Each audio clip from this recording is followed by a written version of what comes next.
Good evening दोस्तों। आज हम लोग इस वीडियो में लेकर आए हैं एमसीक्यू हिंदी के कुछ महत्वपूर्ण प्रश्न जो पेपर में आ सकते हैं। आइए इनके बारे में जानते हैं। पहला प्रश्न है हमारा, किस नाटककार ने सामाजिक, राजनीतिक, पौराणिक और प्रेम प्रधान सभी प्रकार के नाटक लिखे? तो इसका उत्तर हो जाएगा भारतेंदु हरिश्चंद्र जी। इसका उत्तर क्या हो जाएगा? भारतेंदु हरिश्चंद्र जी ने इस सभी प्रकार के प्रेम प्रधान या पौराणिक, राजनीतिक, सामाजिक यह सभी नाटक किसके द्वारा लिखे गए हैं? तो भारतेंदु हरिश्चंद्र जी के द्वारा। भारतेंदु हरिश्चंद्र को किसका जनक माना जाता है? तो हिंदी गद्य साहित्य का जनक माना जाता है। ये एमसीक्यू के क्वेश्चन आपके पेपर में देखने को मिल सकते हैं, तो याद रखना भारतेंदु हरिश्चंद्र को किसका जनक माना जाता है? तो हिंदी गद्य साहित्य का। द्विवेदी युग को किन्हीं दो प्रवृत्तियों का नाम बताइए। आपको द्विवेदी युग की किन्हीं दो प्रवृत्तियों का नाम बताना है। तो द्विवेदी युग की दो प्रवृत्तियां हैं, एक है मानवतावादी विचारधारा, एक है स्वतंत्र द्विवेदी युग, या इसी को हम कहते हैं, एक आपका मानवतावादी विचारधारा है, दूसरा आपका जो है वो है स्वतंत्र द्विवेदी युग। कैसा है? स्वतंत्र द्विवेदी युग। आचार्य रामचंद्र शुक्ल किस युग के लेखक हैं? ये भी आपसे पूछ सकता है। आचार्य रामचंद्र शुक्ल किस युग के लेखक हैं? 2023 में आया भी है ये प्रश्न। शुक्ल युग के। किस युग के हैं? शुक्ल युग के। शुक्ल युग की समयावधि बताइए। तो 1919 से 1938 तक। कितनी? 1919 से 1938 तक शुक्ल युग की समयावधि है। अगला प्रश्न है, मित्रता निबंध के लेखक का नाम बताइए। तो आचार्य रामचंद्र शुक्ल ने मित्रता नामक निबंध लिखा है। वही हम कुटज की बात करें तो कुटज डॉक्टर हजारी प्रसाद द्विवेदी जी का है। कुटज किसका प्रसिद्ध निबंध है? तो डॉक्टर हजारी प्रसाद द्विवेदी जी का है। ठलुआ क्लब, अगर हम बात करें ठलुआ क्लब के लेखक का नाम बताइए तो बाबू गुलाब राय। क्या होगा? बाबू गुलाब राय। झलमला कहानी संग्रह का लेखक नाम बताइए। तो पद्मलाल पुन्नालाल। झलमला कहानी संग्रह के लेखक कौन है? पद्मलाल पुन्नालाल। किसी एक महिला कहानीकार का नाम लिखिए। तो प्रतिभा राय। किसी एक महिला कहानीकार का नाम बताना हो तो हम उसका बहुत सारे कहानीकार हैं, लेकिन जिसमें प्रतिभा राय का नाम सबसे पहले आता है। अगर हम बात करें जयशंकर प्रसाद का प्रमुख कहानी संग्रह है तो आकाशदीप। आकाशदीप जयशंकर प्रसाद का प्रमुख कहानी संग्रह है। अगर वहीं कंकाल किस विधा की रचना है? तो उपन्यास है। कंकाल क्या है? उपन्यास है। आप लोग कमेंट बॉक्स में बताइए कंकाल किसकी रचना है? शेखर एक जीवनी किस विधा की रचना है? तो उपन्यास है। गुनाहों का देवता उपन्यास के लेखक कौन हैं? तो इसके हैं डॉक्टर धर्मवीर भारती जी। हिंदी के किसी एक नाटककार का नाम लिखिए। तो जयशंकर प्रसाद। बहुत सारे नाटककार हैं, अब जयशंकर प्रसाद उसमें प्रमुख हैं। अजातशत्रु किस विधा की रचना है? तो नाटक की। ध्रुवस्वामिनी नाटक के रचनाकार का नाम बताइए। तो उत्तर क्या हो जाएगा? ध्रुवस्वामिनी का जयशंकर प्रसाद। लहरों का राजहंस किस विधा पर आधारित रचना है? तो ये नाटक है। क्या है? नाटक है। अगर हम वही पूछे दीपदान एकाकी के लेखक का नाम बताइए तो डॉक्टर राम कुमार वर्मा। दीपदान एकाकी के जो लेखक का नाम है वो क्या है? डॉक्टर राम कुमार वर्मा। एकाकी विधा के किसी एक लेखक का नाम बताइए। तो एकाकी विधा के अभी अब राम कुमार वर्मा लिख सकते हैं। विष्णु प्रभाकर जी बहुत ही इसके लिए जाने जाते हैं, एकाकी विधा के लिए। तो विष्णु प्रभाकर। आत्मकथा, जीवनी रिपोर्ट जो ये भी हैं, क्या भूलूं क्या याद करूं, यहाँ पर हम आत्मकथा के बारे में पढ़ने वाले हैं। या किस विधा पर आधारित रचना है? तो आत्मकथा है। क्या भूलूं क्या याद करूं किस विधा पर आधारित रचना है? तो आत्मकथा है। कलम का सिपाही किस साहित्यकार की रचना है? तो मुंशी प्रेमचंद। किसी एक प्रमुख संस्मरण लेखक का नाम बताइए। तो उपेंद्र नाथ अस्क जो हैं एक संस्मरण लेखक हैं। शुक्ल युग की दो पत्रिकाओं के नाम लिखिए। तो हंस और साहित्य संदेश, ये दो प्रमुख पत्रिकाएं थी शुक्ल युग की।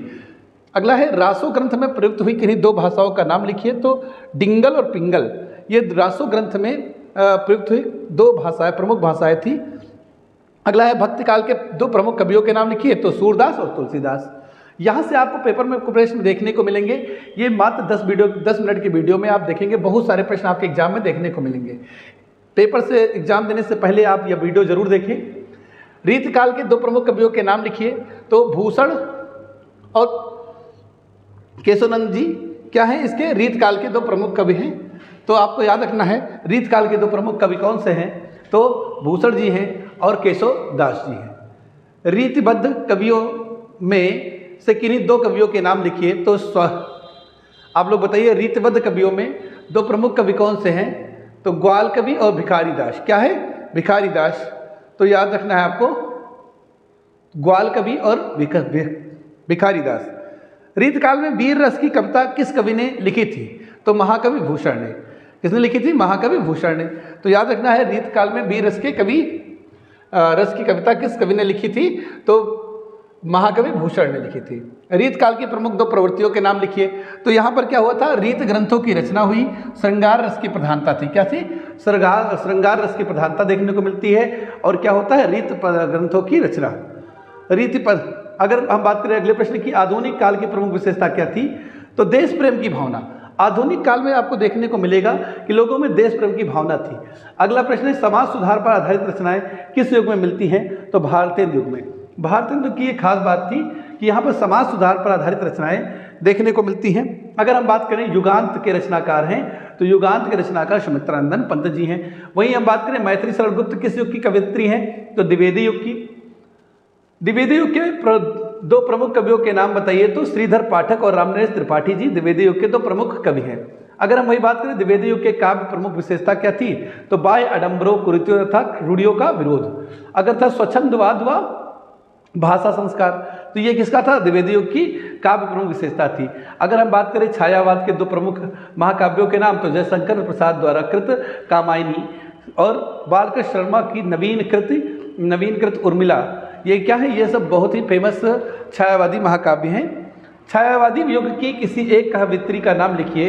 तो महादेवी वर्मा। क्या है? महादेवी वर्मा छायावादी युग की एक प्रमुख कवयित्री हैं। काव्यधारा के कवियों का नाम बताइए। तो काव्यधारा के कवि थे जयशंकर प्रसाद, सुमित्रानंदन पंत जी और सूर्यकांत त्रिपाठी निराला जी, महादेवी वर्मा। ये काव्यधारा के कवियों के नाम हैं।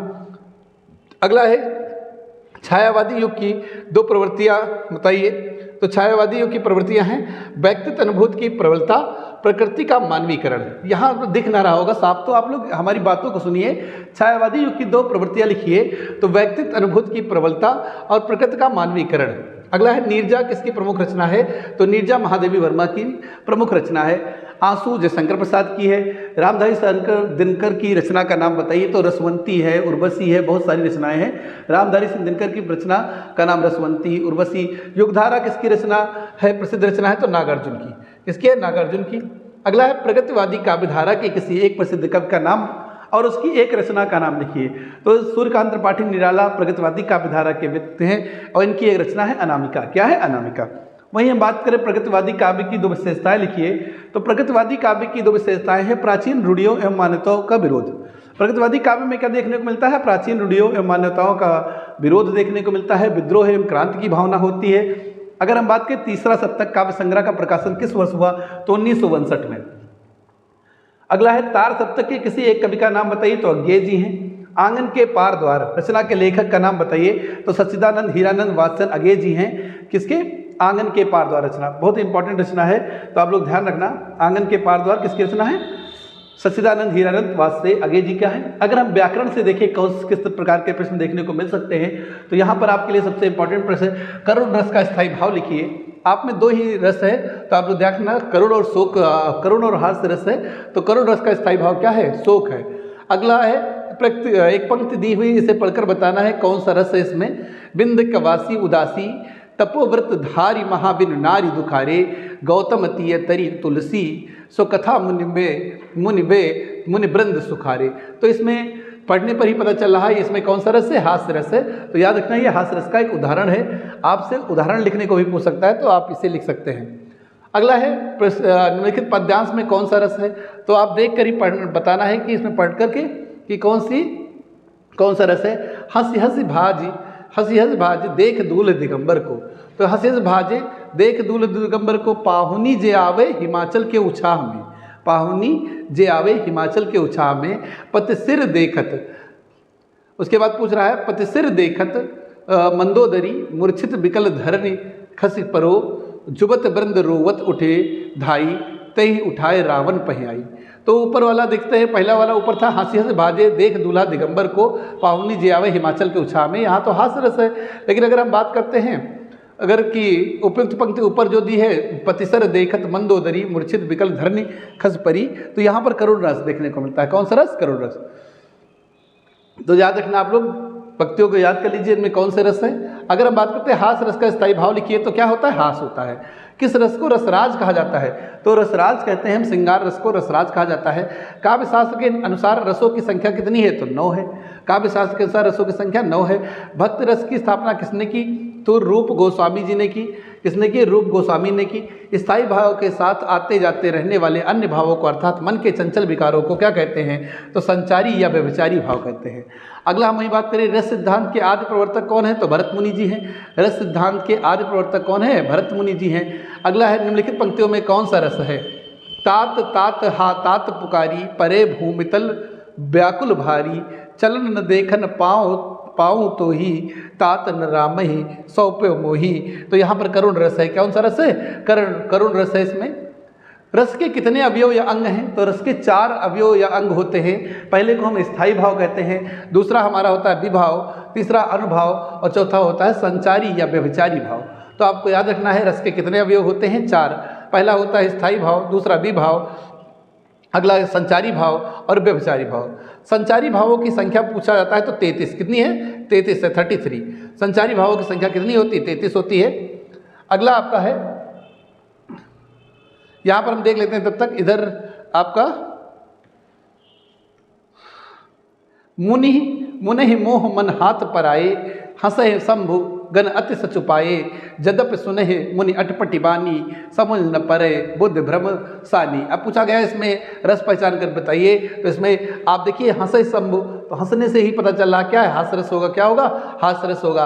आचार्य भरत ने कितने रसों का उल्लेख किया है? तो आचार्य भरत के अनुसार 8 रस होते हैं। कितने रस होते हैं? 8 रस होते हैं। अलंकार का शाब्दिक अर्थ क्या होता है? तो अलंकार का शाब्दिक अर्थ आभूषण होता है। क्या होता है? आभूषण। जहाँ पर उपमेय की उपमान से किसी समान धर्म के आधार पर तुलना की जाए वहाँ कौन सा अलंकार होता है? तो उपमा अलंकार। अब इस तरह के प्रश्न बहुत ही इंपॉर्टेंट है आपके पेपर के लिए, पूछ सकता है जहाँ पर उपमेय को उपमान से किसी समान धर्म के आधार पर तुलना की जाए वहाँ कौन सा अलंकार होता है? तो उपमा अलंकार। कई बार पेपर में आ चुका है, आप लोग ध्यान रखिएगा। अलंकार के कितने प्रकार होते हैं? तो 3 प्रकार के होते हैं अलंकार। अगर पूछा गया उपमा अलंकार के कितने अवयव अंग होते हैं? तो उपमा अलंकार के 4 अंग होते हैं। कितने अंग होते हैं? 4 अंग। आगे है, सोहत ओढ़े पीत पटु श्याम सलोने गात, मनो नील मनि शैल पर आतप पर्यो प्रपात। इसमें कौन सा, उपयुक्त पंक्ति में कौन सा अलंकार है? तो यहाँ पर उत्प्रेक्षा अलंकार है। कौन सा अलंकार है? उत्प्रेक्षा अलंकार है। अगर हम आगे देखते हैं, उपरोक्त पंक्ति में जो वाक्य में प्रयुक्त होकर उसके अर्थ को चमत्कृत या अलंकृत करते हैं वे क्या कहलाते हैं? तो वो क्या कहलाते हैं? अलंकार कहलाते हैं। क्या कहलाते हैं? अलंकार कहलाते हैं। तो याद रखना आपको, जो वाक्य में प्रयुक्त होकर अर्थ को चमत्कृत या अलंकृत करते हैं वे क्या कहलाते हैं? तो अलंकार कहलाते हैं। उन्हें हम अर्था अलंकार कहते हैं। ठीक है, याद रखना आप लोग। उपरोक्त मुख मयंक सम मंजु मनोहर पंक्ति में कौन सा अलंकार है? तो यहाँ पर उपमा अलंकार है। कौन सा अलंकार है? मुख की तो उपमा किससे की जा रही? मुख मयंक सम मंजु मनोहर। तो इसमें पंक्ति में कौन सा अलंकार है? उपमा अलंकार है। अगला है, चरण कमल बंदो हरिराई। तो यहाँ पर कौन सा अलंकार है? रूपक अलंकार। कौन सा अलंकार है? रूपक अलंकार। पाई अपूर्व वीरता मृदवायु ने थी, मानो अचंचल विमोहित हो बनी थी। यहाँ पर भी कौन सा अलंकार होगा? रूपक अलंकार होगा। अगला है आपका, नहीं यहाँ पर रूपक अलंकार नहीं होगा, यहाँ पर आपका पाई अपूर्व स्थिरता मृदु पाई ने थी, यहाँ पर आपका रूपक अलंकार होगा। उसके बाद पूछा गया है, चरण कमल बंदो हरिराई में आपका रूपक अलंकार है, यहाँ पर नहीं, यहाँ पर आप ध्यान रखिए, सॉरी, पाई अपूर्व वीरता मृदु वायु ने थी, मानो अचंचल विमोहित हो बनी थी, यहाँ पर उत्प्रेक्षा अलंकार होगा। कौन सा अलंकार होगा? उत्प्रेक्षा अलंकार। आगे है, प्रातः नभ था बहुत नीला शंख जैसे, पंक्ति में कौन सा अलंकार है? तो यहाँ पर उपमा अलंकार है। कौन सा अलंकार है? उपमा अलंकार है। प्रातः नभ था बहुत नीला शंख जैसे, तो इसमें क्या है? उपमा अलंकार है। कौन सा अलंकार? उपमा अलंकार। अगला आप देखते हैं, चली मनी आंगन उठकठी ताते राते पाए, पंक्ति में कौन सा अलंकार है? बताइए। यहाँ पर उत्प्रेक्षा अलंकार होगा। चली मनी आंगन कठी ताते राते पाए, पंक्ति में कौन सा अलंकार है? तो यहाँ पर उत्प्रेक्षा अलंकार है। अगला है, विज्ञान यान पर चढ़ी हुई सभ्यता डूबने जाती है, पंक्ति में कौन सा अलंकार है? तो यहाँ पर भी रूपक अलंकार है। यहाँ पर रूपक अलंकार है, ऊपर वाले में उत्प्रेक्षा अलंकार था। जब उपमेय और उपमान में भेद होते हुए भी दोनों में अभिन्नता प्रकट की जाए, यहाँ पर बात की जाती है जब उपमेय और उपमान में भेद होते हुए भी दोनों में अभिन्नता प्रकट की जाए, वहाँ कौन सा अलंकार होता है? तो रूपक अलंकार होता है। आगे है, निम्नलिखित में प्रयुक्त अलंकार का नाम लिखिए। पूछा गया है, लता भवन ते प्रगट में तही अवसर दो भाई, निकसे जन जुग विमल विधु जलद पटल विलगाए। यहाँ पर उत्प्रेक्षा अलंकार है। कौन सा अलंकार? उत्प्रेक्षा अलंकार। उपमा अलंकार में समानता व्यक्त करने वाले शब्द क्या कहलाते हैं? तो वाचक शब्द कहलाते हैं। उपमा अलंकार में समानता व्यक्त करने वाले शब्दों को हम वाचक शब्द कहते हैं। अगला है, 4 चरणों में समान मात्राओं वाले छंद को क्या कहते हैं? तो उन्हें हम सममात्रिक छंद कहते हैं। क्या कहते हैं? सममात्रिक छंद। तो 4 चरणों में जब समान मात्राएं हों तो उस छंद को हम सममात्रिक छंद कहते हैं। छंद शब्द का सर्वप्रथम उल्लेख कहाँ मिलता है? तो ऋग्वेद में।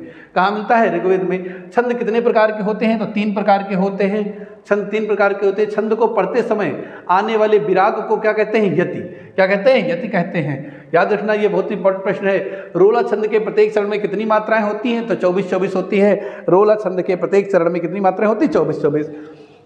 अगला है, शिल्पगत आधार पर दोहे का उल्टा छंद क्या होता है? तो दोहे का उल्टा सोरठा, सोरठा का उल्टा दोहा। याद रखना आप लोग, गढ़ों की संख्या कितनी होती है? 8। गढ़ों की संख्या कितनी होती है? 8 होती है। 4 चरणों में समान मात्राओं वाले छंद को क्या कहते हैं? तो इसे सममात्रिक छंद कहते हैं। छंद में प्रयुक्त अक्षर को क्या कहा जाता है? वर्ण कहा जाता है। क्या कहा जाता है? वर्ण कहा जाता है। छंद शास्त्र, छंद शास्त्र के आदि प्रणेता कौन है? पिंगल ऋषि। याद रखना, पिंगल ऋषि हैं छंद शास्त्र के आदि प्रणेता। कोई भी छंद किसमें विभक्त रहता है? यति और चरणों में। किसमें विभक्त होता है? यति और चरणों में। रोला कौन सा छंद है? सममात्रिक छंद है। रोला कैसा छंद है? सममात्रिक छंद है। छंद के चरणों के अंत में वर्णों की आवृत्ति को क्या कहते हैं? तुक। क्या कहते हैं? तुक। छंद के चरणों के अंत में वर्णों की आवृत्ति को क्या कहते हैं? तुक कहते हैं। मात्रिक छंद किस पर आधारित होता है? मात्रा की गणना पर। मात्रिक छंद किस पर आधारित होता है? मात्रा की गणना पर। जिन छंदों में मात्रा और वर्ण दोनों की असमानता एक साथ पाई जाती है उन्हें क्या कहते हैं? उभय छंद। क्या कहते हैं? उभय छंद कहते हैं। आगे देखिए, निम्नलिखित में से प्रयुक्त छंद का नाम लिखिए। जो सुमिरत सिद्ध होए, गणनायक करिवर बदन, करहु अनुग्रह सोए, बुध राशि शुभ गुण सदन। इसमें कौन सा छंद है? तो इसमें सोरठा छंद है। कौन सा है? सोरठा है। आगे उपसर्ग का प्रयोग कहाँ होता है? शब्द के आदि में। शब्द के आदि में हम उपसर्ग का प्रयोग करते हैं। वही हम बात करते हैं, उपसर्ग को क्या कहते हैं? आदि प्रत्यय भी कहा जाता है। उपसर्ग के कितने भेद होते हैं? तो 3 भेद होते हैं। अगर हम बात करें संस्कृत में उपसर्गों की संख्या कितनी मानी गई है? तो 22 है। 22 है। ये चारों प्रश्न बोर्ड के लिए बहुत इंपॉर्टेंट है। जय शब्द में कौन सा उपसर्ग लगाने से वह जय का विलोमार्थक बन जाएगा? तो जय में हम जब परा उपसर्ग लगा देते हैं तो पराजय हो जाता है, जो जय का उल्टा हो जाता है, यानी कि विलोमार्थी शब्द हो जाता है। स्वयंवर शब्द में उपसर्ग बताइए। तो स्वयंवर, वर में स्वयं उपसर्ग लगाने पर स्वयंवर बनता है। तो स्वयंवर में स्वयं उपसर्ग है। क्या है? स्वयं उपसर्ग है। अभियागत शब्द में उपसर्ग बताइए। तो अभियागत में अभि उपसर्ग है। क्या है? अभि उपसर्ग है। हिंदी के उपसर्ग की कुल संख्या कितनी है? तो 10 है। हिंदी में उपसर्गों की संख्या कितनी है? 10 है। संस्कृत में उपसर्गों की संख्या पूछी जाए तो 22 है। विदेशी भाषाओं के वे उपसर्ग जिनका प्रयोग हिंदी में होता है वे क्या कहलाते हैं? तो वे आगत उपसर्ग कहलाते हैं। क्या कहलाते हैं? आगत उपसर्ग कहलाते हैं। उल्लंघन शब्द में उपसर्ग बताइए। तो उत उपसर्ग है। मोस्ट इंपॉर्टेंट क्वेश्चन है। उल्लंघन शब्द में कौन सा उपसर्ग है? तो उत उपसर्ग है। वे शब्दांश जो किसी शब्द से पूर्व लगकर उस शब्द को अर्थ बदल देते हैं वह कहलाते हैं, तो उपसर्ग कहलाते हैं। अध्यक्ष शब्द में उपसर्ग बताइए। तो अधि। अध्यक्ष में क्या है? अधि है। संग्राम में क्या है? सम है। सरकार में कौन सा है? सर है। तो याद रखना है, संग्राम में सम है जबकि सरकार में क्या है? सर है। जो शब्द, अब आगे है, जो शब्द के अंत में जुड़कर उसके अर्थ या भाव में परिवर्तन कर देते हैं उसे क्या कहते हैं? उसे प्रत्यय कहते हैं। क्या कहते हैं? उसे प्रत्यय कहते हैं। प्रत्यय के कितने प्रकार होते हैं? तो 2। एक होता है कृत प्रत्यय, दूसरा होता है तुदित प्रत्यय। कृत प्रत्यय किन शब्दों के साथ जुड़ते हैं? तो क्रिया के साथ जुड़ते हैं। कृत प्रत्यय किन के साथ जुड़ते हैं? तो क्रिया के साथ जुड़ते हैं। याद रखना आप लोग। आगे है, मधु शब्द का षष्ठी विभक्त का बहुवचन बताइए। तो मधु नाम क्या हो जाएगा? मधु नाम। यहाँ से देखिए, मधु शब्द का षष्ठी विभक्त का बहुवचन बताना है तो इसका क्या हो जाएगा? मधु नाम। नदी शब्द की षष्ठी विभक्त का बहुवचन रूप बताइए। तो नदी नाम। नदी शब्द की पंचमी विभक्त का एक वचन रूप बताइए। तो नदा। तुम यानी कि युगत शब्द का रूप का तृतीया विभक्ति। तो युवाभ्याम क्या हो जाएगा? युवाभ्याम। अगर इसी तरह के प्रश्न हैं आप लोग इसे देख लीजिए, बहुत ही मोस्ट इंपॉर्टेंट प्रश्न है ये। एक बार जरूर आप लोग देख के जाइए पेपर में, यहाँ से प्रश्न आपको देखने को मिल जाएंगे। तो इसी के साथ हम इस वीडियो से विदा लेते हैं। नमस्कार दोस्तों।